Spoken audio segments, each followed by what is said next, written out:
married couple. We're still married after doing our Okay. Yeah, we drove this car from the 1823 magnetic North Pole up in the Arctic Ocean all the way to the South Pole in Antarctica. Whose idea was that? From Nissan? From you? How did you do that? Did you talk to Nissan? Because I heard that you had before a Leaf. Yes. Okay. So basically, when I discovered a Leaf by accident, I was just researching at work and an advert for a Leaf popped up. About 2013, actually. That's it, okay. And I decided to take one on a road trip to understand the technology because I'm a huge car fan. Love cars, so I was like, go and take it, see what happens. And I was just fascinated by the technology. So I decided, I came home and said I'm going to buy a Leaf.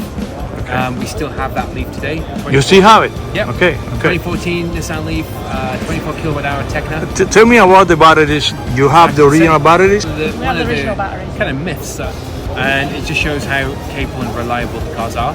And if you look at how the battery technology has evolved, I mean, a lot of these old second generation cars are still running on the same batteries.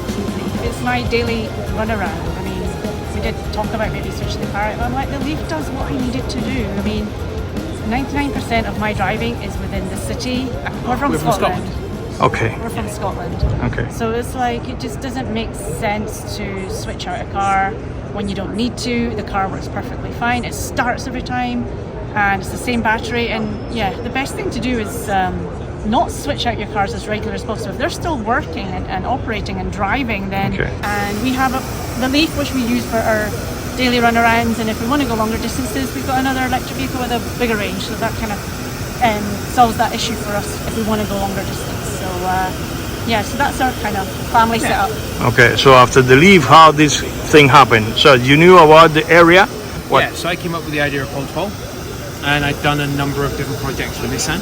So I approached Nissan and said, look, I've got this idea.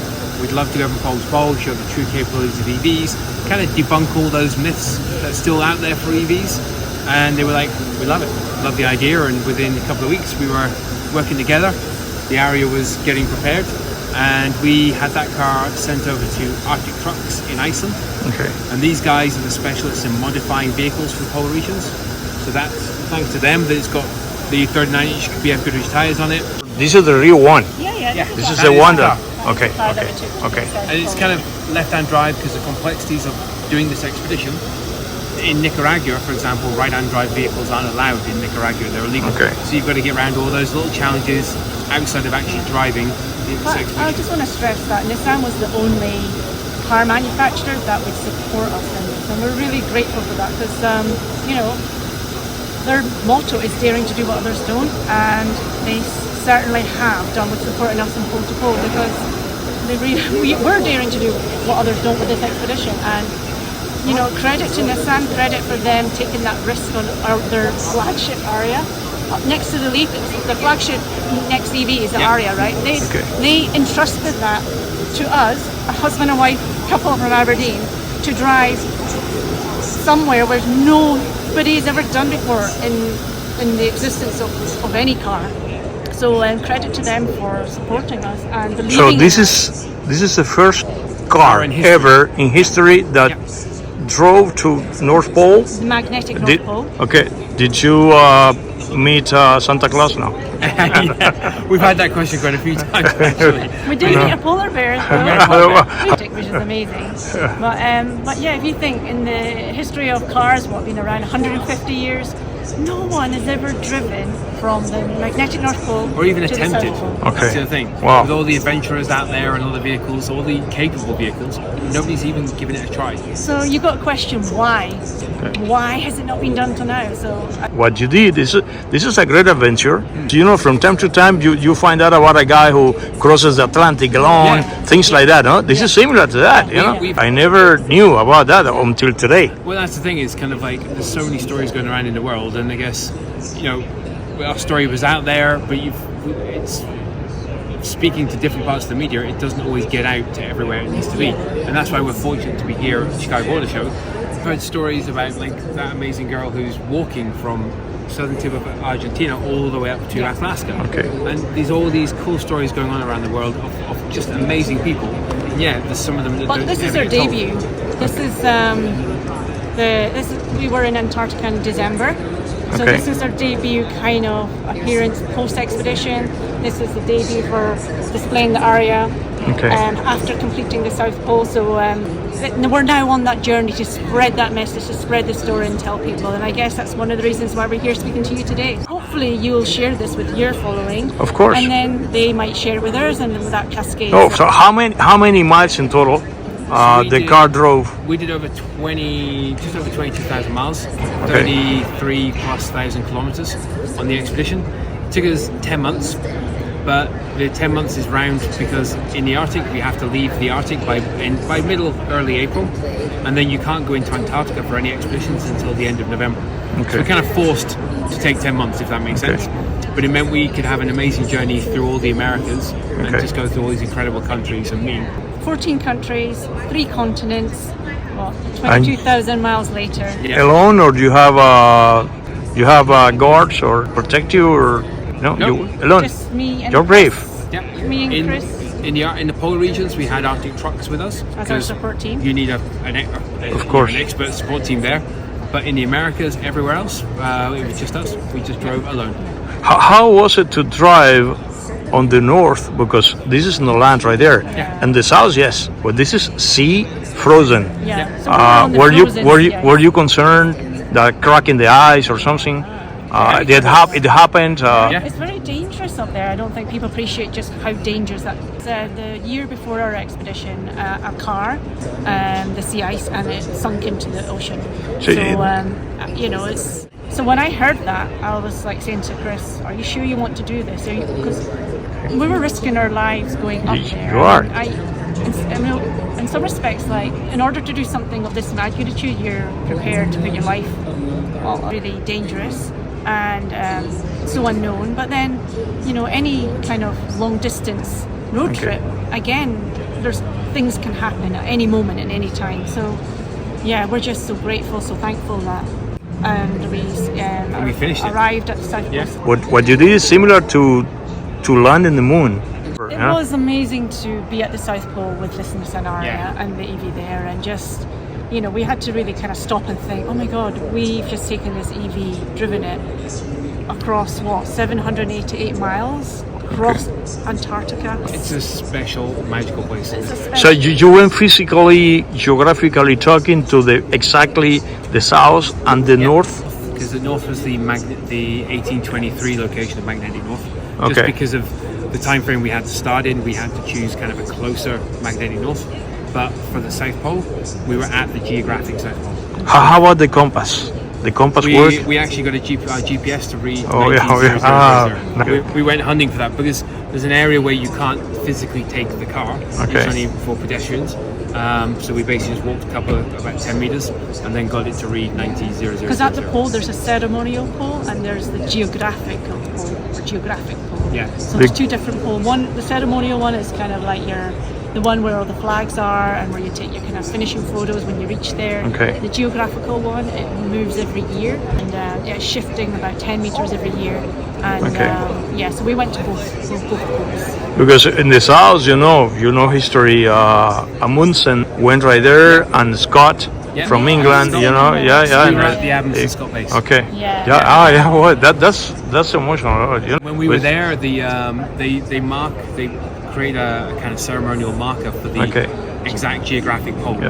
They create a new one every year, and then the one that was there was for Sir Edmund Hillary this year, which we didn't know. So Sir Edmund Hillary was the first person to drive a vehicle across Antarctica to the South Pole.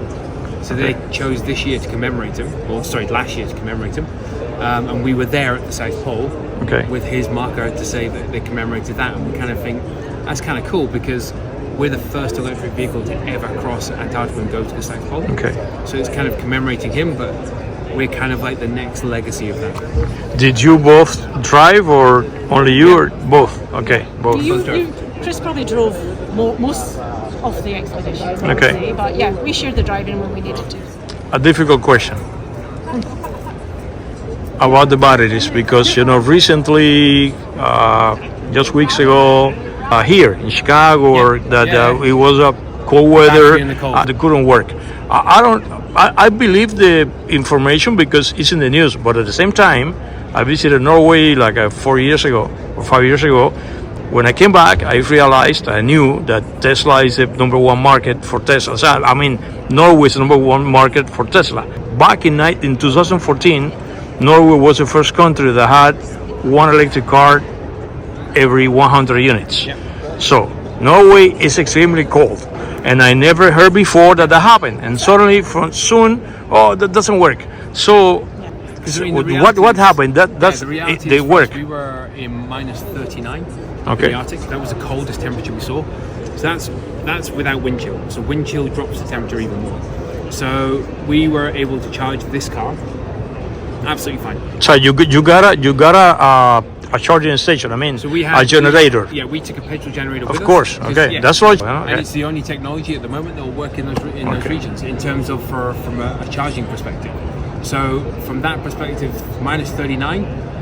Once we overcome getting the car to basically heat the battery better, then we were able, if we wanted to charge to 100%, we could charge to 100%. We were absolutely fine. And when we were in Antarctica, we learned from that to say, well, how can we improve to get a bit of extra warmth in the car? So we put a tent over the top of the car in Antarctica, and that meant when it was 24/7 sun, it just kept the car nice and warm as if it was in a garage. I still just can't believe it's possible for whatever reason. There's still resistance to believe that, for whatever reason. So, and we wanted to demonstrate this to prove that.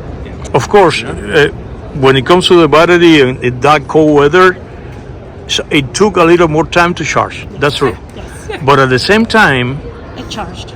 it charged, and at the same time, I have another question. Did it, under a cold condition, the battery last a little more? There's kind of a flip side with EVs. So in the cold, you do get an impact in range, like a combustion engine. So you will get an impact in range capabilities of an EV in the cold, but you'll get an impact of range capabilities of a combustion vehicle in the cold. Because they're having to work harder to basically warm things up. And in the heat, we actually get better. The battery's able to, they're liquid cooled, they're liquid thermally managed. Okay. So the idea behind it is it keeps the car at optimal temperature at all times, so it can be as efficient as possible. So in the heat, it doesn't have to warm the battery up as much. In the cold, it does have to warm the battery up more, so hence why you use a bit more range. Okay. What's going to happen to the car? You told me the car is yours or belongs to Nissan? Kind of with the car now. Under the custody of Nissan at the Under moment. custody of Nissan because it's obviously going to a couple of various events. and things. Yeah, that's it. Okay. You don't have kids yet? No. No, Okay. or else we wouldn't have done this. Yeah. Okay. We want the kind of story and the legacy to continue. It doesn't stop here. We want to now share our story to the world, educate, inspire, answer questions, and continue this debunking of myths along the way. So I would just say, touching to the point where you were chatting about those people, is kind of saying the benefit for us is we do this so we can say this is what's truly possible. People there's a lot of opinions where people say EVs can't do this, or EV won't last in the cold, or EVs can't go a long distance, and it's based on opinion and not people actually trying it and testing it. We've done it. We've taken the car into the harshest environments on the planet.